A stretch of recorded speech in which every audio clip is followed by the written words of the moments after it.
Mi nombre es Eric Serna Luna, en la capoeira me conocen como Coco Lampiao y estas son las historias y los cococuentos de la capoeira. En esta ocasión vamos a hablar sobre la historia de Dandara, Zumbí y el Quilombo dos Palmares. Como ya hemos visto en otras historias, las personas que llegaban esclavizadas a Brasil eran empleadas para encargarse de las tareas de trabajo en las haciendas, tanto en la cocina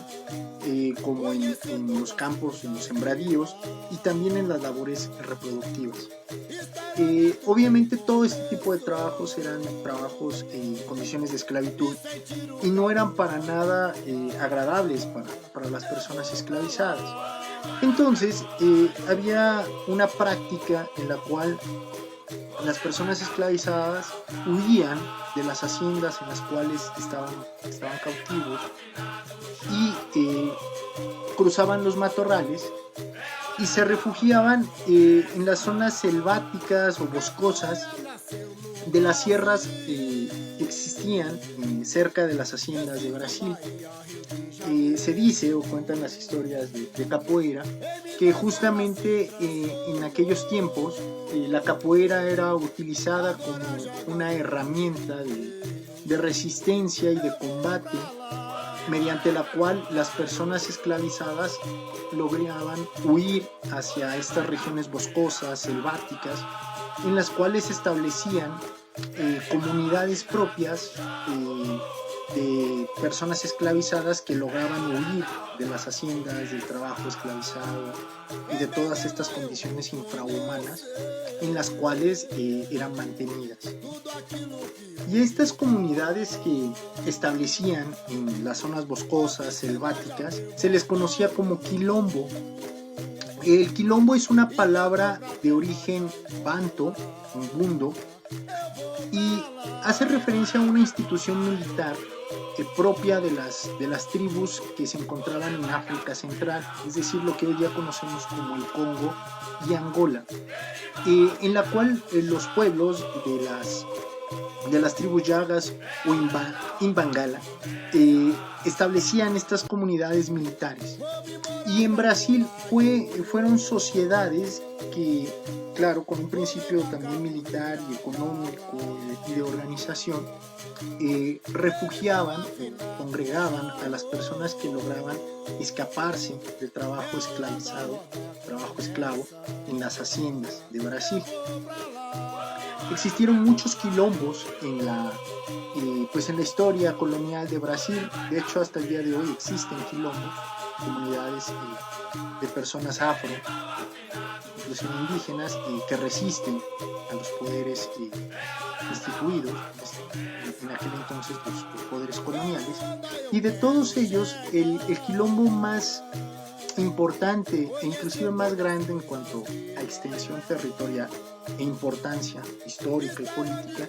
fue el llamado Quilombo dos Palmares. El Quilombo dos Palmares se extendía en la parte nordeste de Brasil, principalmente en los estados de Alagoas, de Pernambuco, cerca, y posteriormente se extendió inclusive hasta la región de Bahía. Se le dio el nombre de los Palmares, Quilombo dos Palmares, porque estaba justo extendido en una zona boscosa que tenía demasiados árboles de palmas. Entonces recibió ese nombre. Su localización, digámoslo así, como capital o central, se encontraba en la llamada Sierra de la Barriga, o Serra da Barriga, se puede decir en portugués, el cual se funda en 1597, que fue tan grande que tenía que dividirse en mocambos. Los mocambos eran organizaciones político-territoriales, igual, de origen africano, en las cuales se congregaban poderes locales que a su vez constituían el orden de gobierno del Gran Quilombo dos Palmares, que tuvo diferentes dirigentes, comenzando por dos mujeres que son muy importantes en la historia del Quilombo dos Palmares y en la historia inclusive de la resistencia de las personas afrodescendientes, afrobrasileñas. La primera de ellas fue Acotirene y la segunda fue Aqualtune. Y son muy importantes estas mujeres porque nosotros debemos de recordar que gran parte de las personas que fueron esclavizadas en África, bueno, en las tribus de África o en las sociedades africanas, pertenecían a cierta realeza. Entonces, tal vez al llegar a América eran personas esclavizadas, pero en los territorios originarios de estas personas pertenecían a una realeza. Y ese es el caso de Acotirene y Aquatune. Aquatune fue reina o hija de un rey del Congo. Y entonces cuando se escapan de una hacienda en la cual eran cautivas junto con otras poblaciones, se escapan en grupo, una hacienda que está en Pernambuco, se escapan rumbo a la Sierra da Barriga y fundan el Quilombo dos Palmares. Y Acotirene y Aquatune van a ser las matriarcas que van a componer, digámoslo así, como la primera gran los primeros liderazgos del Quilombo dos Palmares. E inclusive Aquatune es la madre de Ganga Zumba, que posteriormente va a ser uno de los principales dirigentes del Quilombo dos Palmares, y es tía de Zumbi, que va a ser el segundo dirigente del Quilombo dos Palmares. Sobre el periodo en el cual Ganga Zumba gobernó el Quilombo dos Palmares, es uno de los periodos más importantes porque comienza a darse ciertas negociaciones con el gobierno colonial de Brasil, en la cual Ganga Zumba dice que va a dejar recibir a personas fugitivas, personas esclavizadas fugitivas, a cambio de que se les otorgue la libertad a las personas que ya habitaban en aquel entonces, que ya estaban viviendo dentro del Quilombo dos Palmares. Era una negociación que trataba de hacer Ganga Zumba, los representantes del gobierno colonial portugués, muy similar a lo que hizo aquí en México Yanga en San Lorenzo de los Negros, en Veracruz. Aquí en México existían palenques, no eran quilombos, eran palenques, donde las personas esclavizadas huían y conformaban sus propias sociedades, y fue un poco el caso también de Quilombo dos Palmares. Sin embargo, algunas facciones, algunos líderes de Mocambos no estaban de acuerdo con este pacto que quería hacer Ganga Zumba de cerrar las fronteras de Quilombo dos Palmares, de no recibir a más personas fugitivas, y entre ellos uno de los principales opositores pues era su sobrino Zumbi, quien va posteriormente de la muerte de Ganga Zumba en 1680 va a tomar liderazgo principal del Quilombo dos Palmares. La historia de Zumbi es interesante porque, bueno, ya decíamos que era nieto de Aquatune, sobrino de Ganga Zumba. Él nació en el Quilombo dos Palmares, pero en uno de los ataques que realizó el gobierno de la colonia portuguesa en Brasil, realizado por los bandeirantes. Bandeirantes eran mercenarios que contrataba el gobierno colonial de Portugal en Brasil, o el gobierno de Brasil, para explorar territorios, para poblar territorios, y les daban ciertas potestades, y en este caso los contrataban para combatir a las personas del Quilombo dos Palmares. Y en uno de esos ataques secuestran a Zumbi cuando era niño y lo llevan con un fraile franciscano de la orden de los franciscanos, donde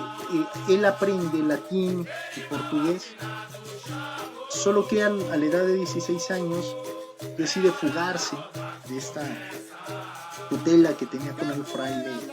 franciscano. Cuenta la leyenda que sube la gran sierra de la Barriga, Serra da Barriga, y regresa al Quilombo dos Palmares después de una hazaña, escalar esa sierra tan grande, y se convierte en un dirigente de un mocambo,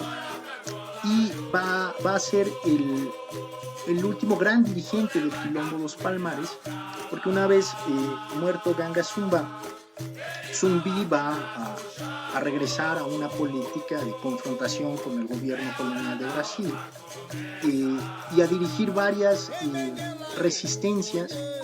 varios enfrentamientos, hasta que es emboscado en un ataque realizado por Jorge Velho, un bandeirante, en 1694. Y pues bueno, muere Zumbi, es asesinado, sus restos son exhibidos en la plaza principal de la ciudad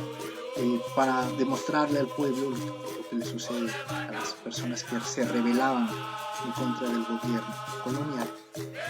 Y bueno, junto a Zumbi también es importante mencionar a Dandara dos Palmares, porque siguiendo esta historia de importancia de la mujer en la política y en la resistencia de Quilombo dos Palmares, pues bueno, Dandara va a ser como esta compañera que va a estar junto con Zumbi en los últimos años de la resistencia de Quilombo dos Palmares. Era una estratega, era una mujer que ordenaba inclusive a las tropas de ciertos mocambos. Y es importante notar esta tradición de liderazgo que tienen las mujeres dentro de las colectividades de origen afro-brasileño, porque nos ayuda no solo a reconocer el papel que tenía Ganga Sumbay y Zumbi dos Palmares, sino que también a reconocer la importancia que tienen las mujeres en toda la constitución de las resistencias y de la política afro en Brasil. A pesar de que bueno, Zumbi muere, el Quilombo dos Palmares va a permanecer todavía en resistencia hasta el año de 1710, que es cuando se logra derrotar las últimas resistencias del Quilombo dos Palmares, que se llega ya a instituir el gobierno colonial. Sin embargo, la historia del Quilombo dos Palmares es fundamental dentro de la conciencia colectiva y política, tanto de las personas que hacemos capoeira como de otras poblaciones afro-brasileñas, al punto de que en esta leyenda del Quilombo dos Palmares, en esta historia, se funda la idea de reivindicación del Día de la Conciencia Negra. Es el 20 de noviembre, que es justo el día en que muere Zumbi, que es asesinado Zumbi, y desde el 10 de noviembre del 2011, a partir de la ley 12.519, el gobierno brasileño reconoce la constitucionalidad o la legalidad del Día de la Conciencia Negra. Y eso es interesante porque hace pocos días, el 12 de mayo, se conmemoró un día más se le llama aquí como de la libertad o el fin de la esclavitud en Brasil, a partir de un tratado que firma la princesa Isabel. Sin embargo, las poblaciones afro-brasileñas no necesariamente reconocen el 12 de mayo como el día del fin de la esclavitud en Brasil.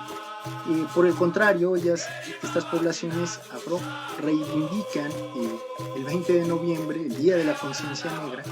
como el verdadero día en el cual, más que la libertad, se ganó la legitimidad de la lucha por la libertad de las personas afro-brasileñas. Y por último, remarcar que en esta lucha, pues los hombres y las mujeres han sido muy importantes. Esto nos puede dar una referencia sobre la igualdad de género en la concepción afro-brasileña, y que de alguna u otra manera también está allí en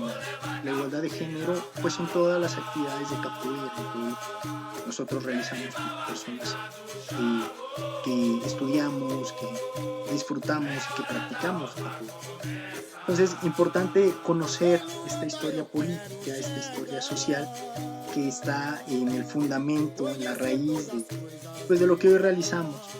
en las jodas, en los entrenamientos. Espero que les haya gustado, espero sus comentarios y bueno, seguimos aquí compartiendo conocimiento. Hasta la próxima.